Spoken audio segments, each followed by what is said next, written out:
Good morning. As we go to the Chitas of today, start a new parsha. We start a new parsha, the parsha of Chai Yisara, and we're holding in the book of Genesis, the book of Bereshis, chapter 23, verse number 1. Vayiyu Chai Yisara, and this was the life of Sarah. Me'ah Shana, Ve'esem Shana, 100 years, 20 years. 7 years, Shnei Chai Yisara, these were the years of Sarah, 127 years.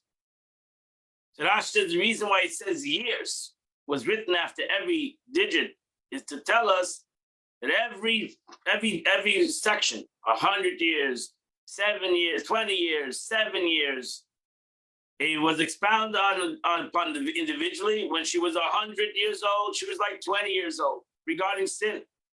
Just as a 20-year-old is not sinned because she's not liable for punishment. We know in Jewish law that the Torah gives the person 7 years after their bar mitzvah to be actually punished for sins, because the Eibush understands it takes time. So too, when she was 100 years old, she was without sin, and thus, like when she was 20, she was like a 7-year-old gone into her beauty. Sarah was beautiful throughout the 127 years old, beauty inside and beautiful outside. Shnei Chai Yisara, this is the life of Sarah. Kulan Shavim L'Teva. Sarah is a person that, even though we know that she didn't have the most easy life, she left a child to 90 years old, all the inner struggles, outer struggles. She was a hard-working woman, but everything was done for good. She was a happy person. Everything was equally good. Sarah passed away in Kiryas Arba. Hebron, which is Hebron, Be'eretz Canaan, the land of Canaan. Vayavi Avram l'speid l'Sara l'vkeis, and Avram came to eulogize Sarah and to cry for her. Kiryas Arba, why is it called Kiryas Arba, the city of four? There's one reason is so it's named because of 4 giants who lived there. Achima and Sheisha v'Talmud Aviyim. So there were 4 giants that lived in that area. So they named the Kirya of the 4 giants. And another explanation, because the 4 couples that were buried there. Kiryas Arba is the place where the 4 couples are buried. Avram, Adam and Chava are buried in the Maras HaPela. Avram and Sarah, Yitzchak and Rivka, and Yaakov and Leah, and that's why it was called Kiryas Arba, the city of 4. Still called Kiryas Arba until today. Avram came from Beersheba, lifted the son of Kesa to cry for her. He wasn't there seemingly because he was by the Akedah. So she passed away when the Akedah happened. And that's what Rashi says. The account of Sarah's demise, why the passing of Sarah was connected to the binding of Isaac, because as a result of the news of the binding, that her son was appeared to slaughtered and almost slaughtered, so she had a tragic passing. And she passed away, broken heart. She couldn't believe what was happening. That Avram was gonna shech her son, and she passed away. She had a massive heart attack.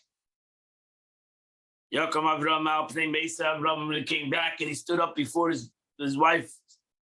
He spoke to the children of Ches. I'm a stranger and inhabited. I'm a stranger, but I live here. As Rashi will soon explain what that means.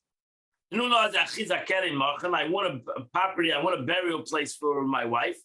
I want to bury my dead person before me. Now she says, I'm a stranger from another land, and I've settled amongst you. I ultimately became a part of this country. That's because they have no ancestral burial plot here. So therefore, my parents and my grandparents are not buried here. And the Medrash Haggadah states, if you're willing to sell me a burial plot, I'm a stranger. If not, I am inhabited, I'll take it legally. So I'm giving you 2 options. I'll buy it as a stranger, or I will go legal and take it because this place belongs to me, actually. The Holy One, blessed be said, your seed will give this land. So therefore, we'll go to court and legally take the land. Who's a scaver? possession of land for burial place. The sons of Ches turned to Avram and they told him, listen to us, my Lord. You are a prince of God in our midst. You choose any place you want. None of us will withhold his grave from you to bury your dead. You can bury him, bury her wherever you want. You're a great person. We're honored to have you here. We will not hold. We will not withhold for you. We will not stop you. Got up. He realized that they were honest. They wanted to give him this land, so he bowed before them. He said to him, okay, you know what? If you will that I bury my dead before me, listen to me. I want you to go and bring Ephraim ben Seicha, because I want a particular land.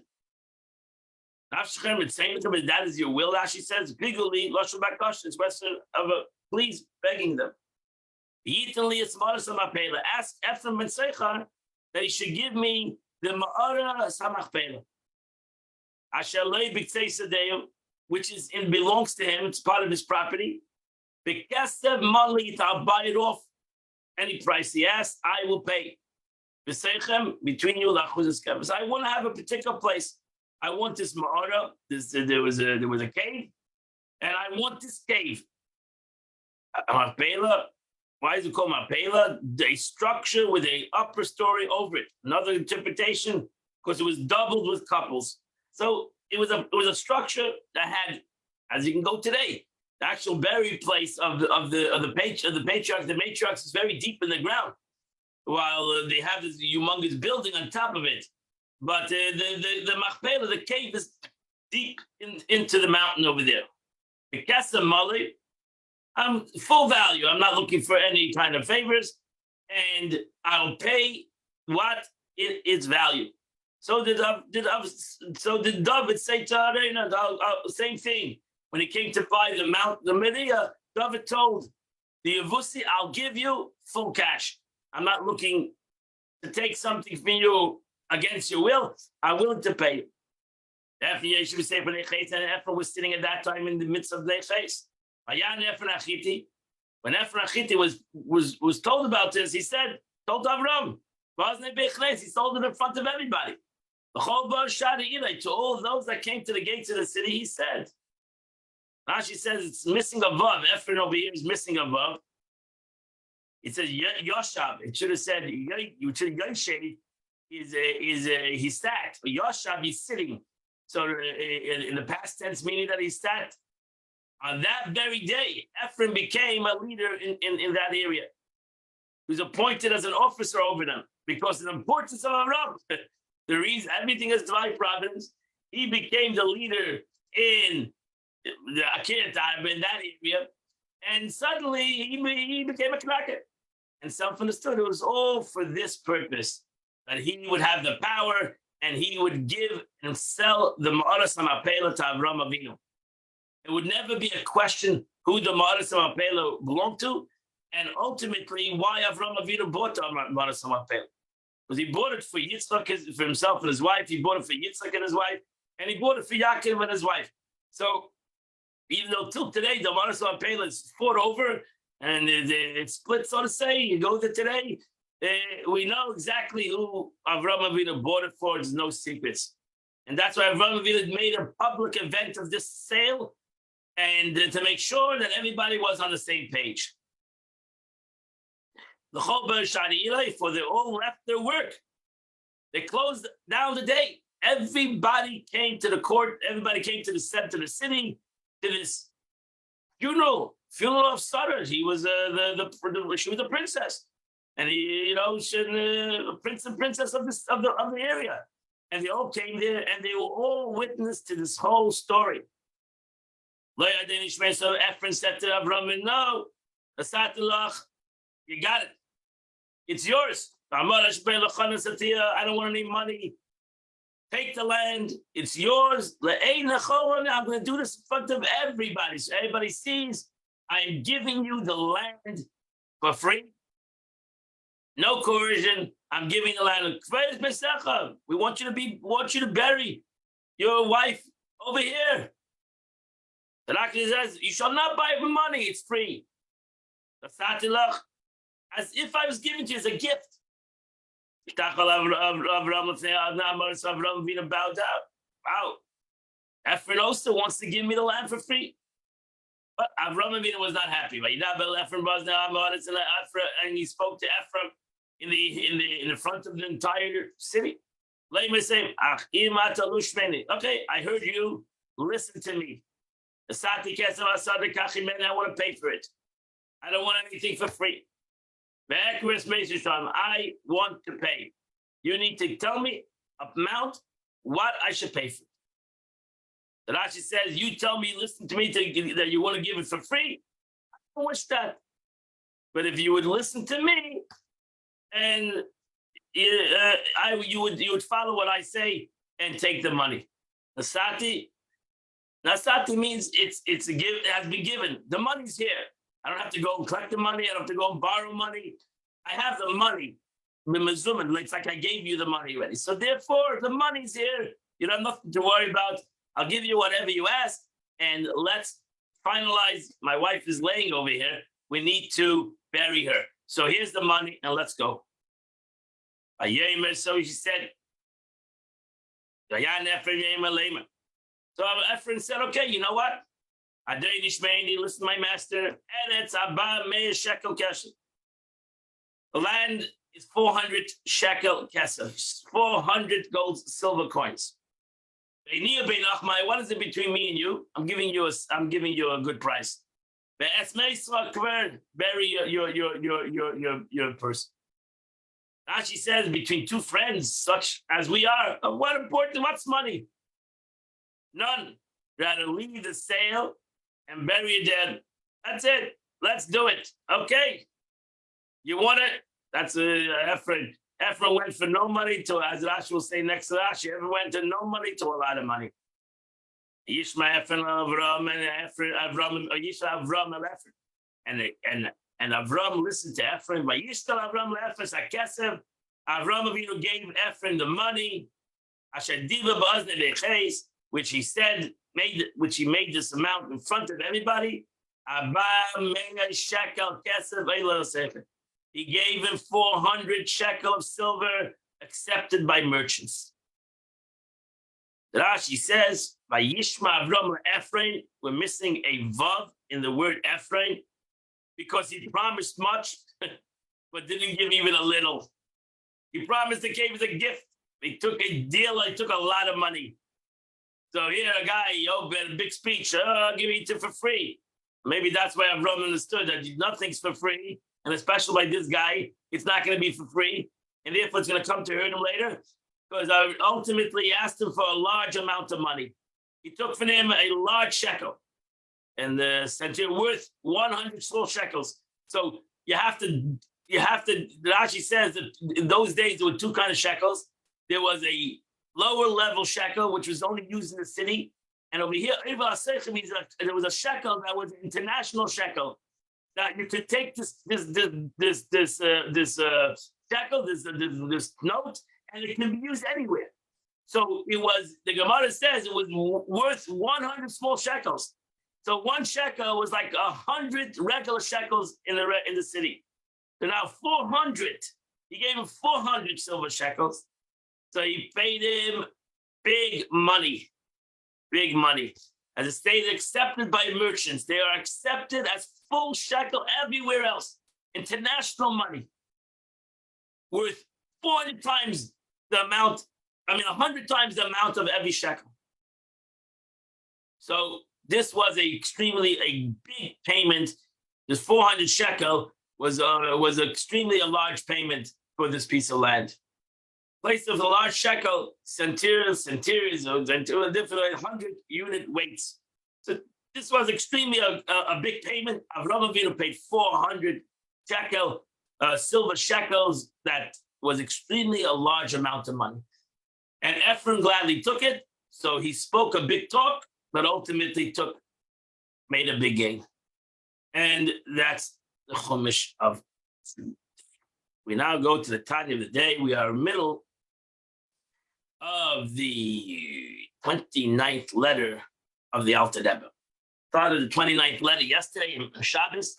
So we are in the middle of this letter, a beautiful letter of an Alter Rebbe. The Alter Rebbe is explaining the concept of the way the light is Lamaila, the light of Tzaddikim, the light of the Neshamas in heaven. Now this light hidden away for the righteous, for the time to come, is termed Noyam Hashem, pleasantness of God. And the pleasurable thirst of delight in God. The Dalid Meyas Alma, the Zohar says there are 400 worlds. The 400 worlds, whatever a world means, above for the lodging in which tzaddikim delight. They go from, that's where they go from level to level, 400 worlds, and each world is levels. The big happening wherever Gan Eden is. As it's written, 400 shkalim. This has look, we just read this today in the Pasha. Avraham Avinu bought it for 400 shekel kesef. That's how the Zohar connects today's Chumash to today's Tanya. Look at that. So he bought the Gan Eden, he bought, in essence, Avraham Avinu was willing to pay such a large amount of money because it was symbolic that he bought Gan Eden for tzaddikim. He bought them Gan Eden. He bought the Gan Eden for tzaddikim, 400 silver coins. He bought in heaven 400 levels of Gan Eden for tzaddik. That's why it says in Avraham Avinu stands at the entrance of Gan Eden is at the Ma'aras Machpelah. The entrance of Gan Eden is at the Ma'aras Machpelah because Avraham Avinu brought the entrance of Gan Eden. He bought the entrance. He bought Gan Eden. He brought all the levels of Gan Eden. He bought it in a physical way, but he ultimately accomplished a spiritual accomplishment. So back to this, the Aramaic phrase translated the worlds of longing is Alan the Ksofim. Kesef, in general, Kesef in Kabbalah is silver, but Kesef comes from the word lichsev, to long, to desire. To have a desire, nichsev nafshi. The root for the second word Kesef, which means silver, is also longing. The phrase of nichsev nefsafti, I have longed, I have an unbelievable desire. Hence, the Kabbalah relates above reference of 400 shekel kesef that Avraham Avinu bought 400 levels of longing, 400 steps in the light of godliness. Worlds of longing, whose spiritual delights are reserved for tzaddikim. Avraham Avinu bought 400 levels of Gan Eden. He bought for the future generations 400 levels of Gan Eden. And as I said, it all starts where all neshamas go through the Ma'aras Machpelah. They go. That's the Talmud says that's the entrance of Gan Eden. Yes, but the light. This light comprised many rungs and levels. One superior to the other. We're talking about spirituality. We talk about godliness, Gan Eden. There's unlimited levels in each Gan Eden, each world. Oh, to me, that's but there's minute ratings. Which descends level after level to create this garment that guards the soul, belonging to the lowest level of light. Metaphorically speaking, it's referred to the external level, or as we call it, Kabbalah, as it's written in the Zohar on page 208, almost the second page, second side. I am a Sefer Mitash Melech. Look into the Sefer Mitash Melech, which is also a book of Kabbalah. They should Amud Beis, page 210, second side. In which is left, meaning the light, which is the source of the garments, is the most external and highest level, and hindmost level. The Rebbe now goes on to explain that the external level of this radiance, which is these garments derived, is called the supernal will.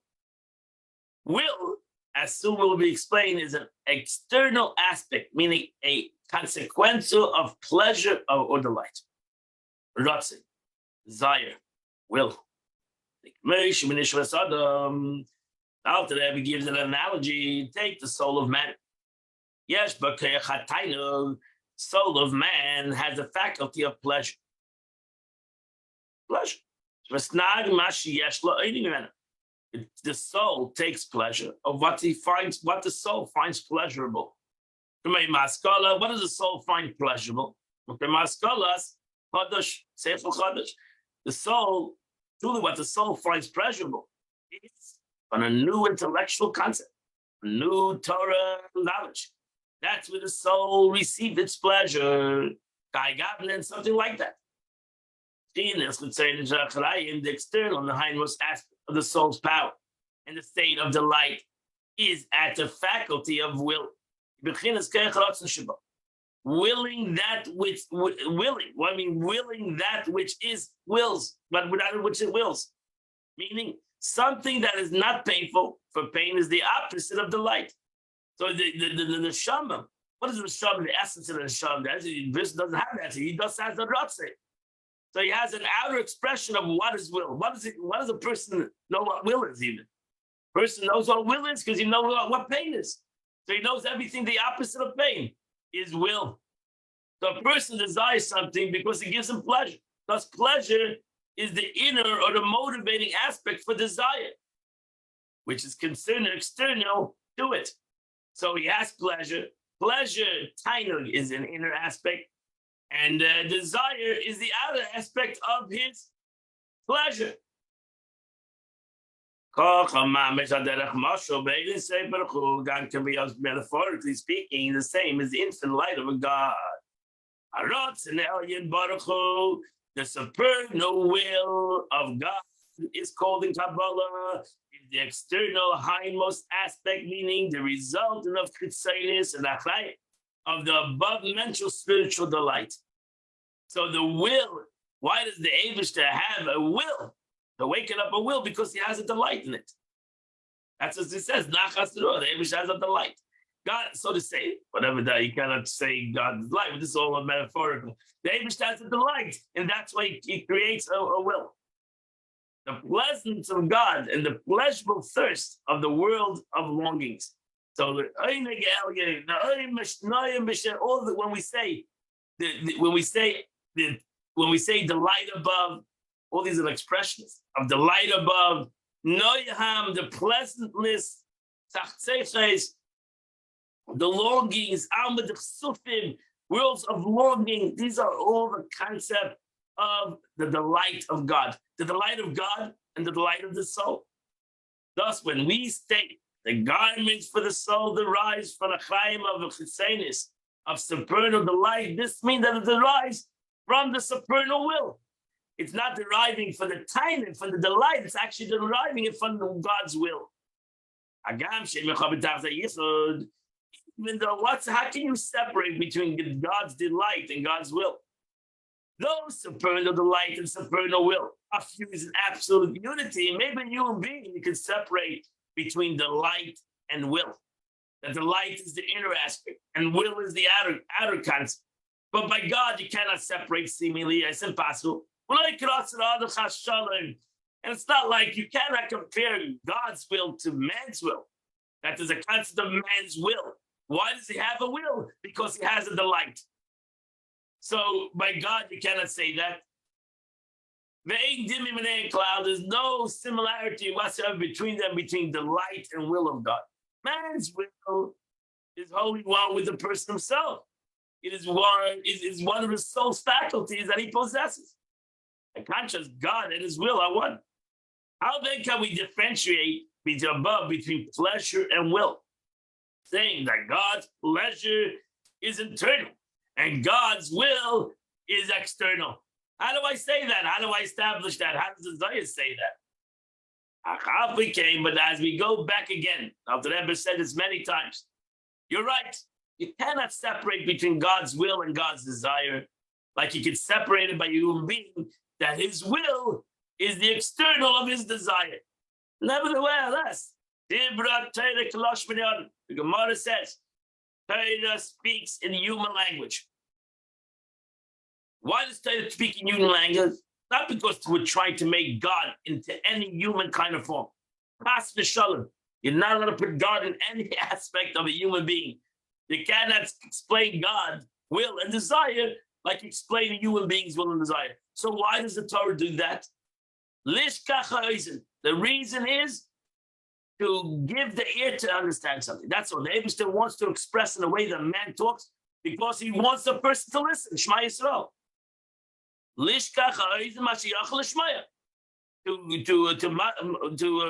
go into the ear. What if you'll be able to hear? If I'm going to talk in language that you don't understand, you would never understand anything in the Torah. Torah talks in the human talk. Because the Torah wants everybody to understand it as much as he can understand it. And therefore the Torah talks in human language. But at the same moment, your person should realize, the reason why the Torah wrote it that way is not because the Torah wants to put God into a human entity. You're not allowed to say that. And you have to be careful with that. Torah is written. God has a hand, and God has an ear, and God sees. These are all expressions of human expressions. Because God wants that a person should understand godliness to the best capacity in the language that he talks. And that's the way he talks. I see, I hear, I talk, I feel, etc. The Lashon, the Melitza, it's all an analogy. It's all an analogy. It's a metaphor. It's not the essence. It's not the way it ultimately is. It's an analogy. You have to know the difference between something that is and something that's an analogy. Which a nafesh adam, a human being, has these two entities. He has tainug, he has delight, and because he has delight, he has a rotzin. We see that in human being. Baruch Hashem. Why there's so many colors in the world? Because everybody has a certain color. He has a tainug for a certain color, and that tainug pushes him that he wants a red car. He wants to wear red clothes. And another person that likes blue, and he has a tainug for blue. For some reason, that's tainug, and that's why he goes after blue, etc., etc.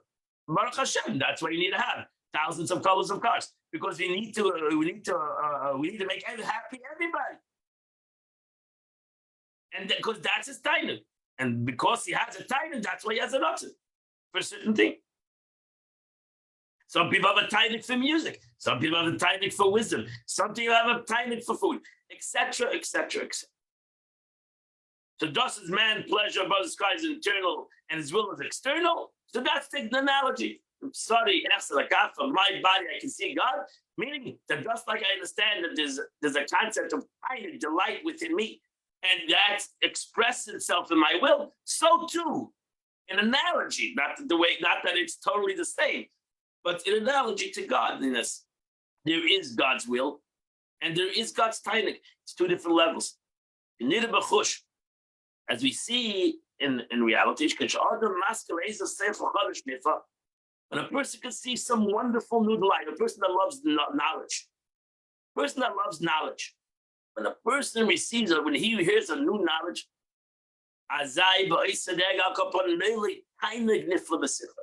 when a person receives a new knowledge and he loves knowledge, it creates an unbelievable delight in his mind.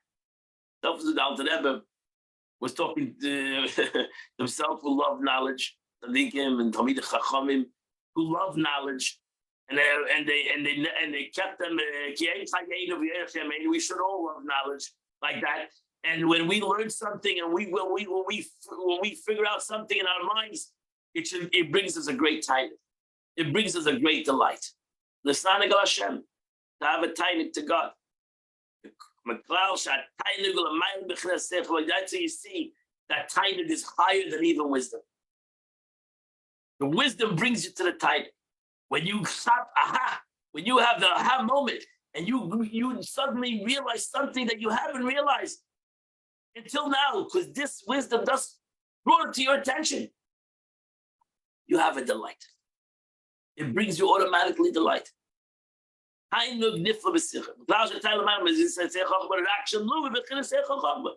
It's above, but it ultimately clothes itself. The tainuk clothes itself in wisdom. And that's why if you didn't have the wisdom, you're not going to have the tainuk. So the delight. So the second you have the chachma, you have a delight. Creates a tainuk in your mind. And then when the man feels the subject, intellect and wisdom, that he apprehends and understands it well, then he feels the tainuk. So that you have the aha moment, and then when the tainuk becomes, when the chachma becomes part of you, you actually feel the tainuk. You feel the delight. And that's why in Kabbalah, and that's why in Kabbalah, what is the concept of bina, understanding? Olam hazeh. Olam haba. It's like Gan Eden. When you understand something, you're like in Gan Eden. You're like in Gan Eden. Because when you're in the dark and you don't understand something, you might have a wisdom, but you don't truly understand it, you don't have tainuk. You don't have tainuk, you don't have delight in the knowledge. The second you understand the knowledge, it gives you tainuk. Because you have a tainuk, you have a delight in the knowledge. And when it becomes part of you, that tainuk, you're like in Gan Eden. You're like in paradise. So the Gemara says, there's no greater joy than going out of doubt. When I go out of doubt, I have a dilemma in my mind. And I'm in doubt, I'm in gullus. I'm like an exile. When I release that doubt, when I come to clarity in my mind, in my understanding, I have great joy. I have tainuk, and I have ultimately Olam hazeh in right now. That's why it says tzaddikim live their world right now because they understand as they are in this world, and that's why they're like in Gan Eden in this world.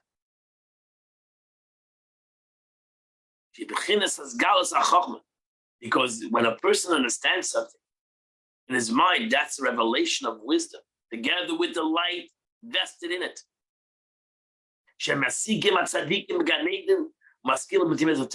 Which the righteous in the Gan Eden apprehend and conceive new insights in the pnimis and innermost mystical dimension of Torah.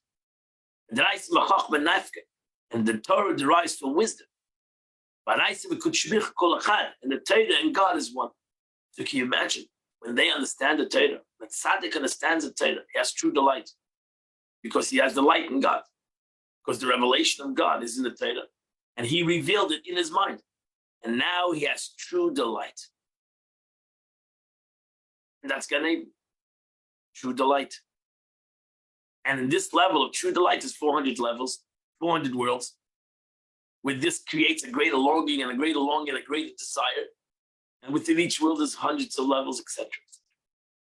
Thus, through gaining a precept of Pnimius in a manner in which his soul apprehended the Garden of Eden, where it's apprehended in the essence of godliness and the light itself, as the Rebbe adds, it's utterly inward. As explained above, the soul gains an apprehension of God's infinite light.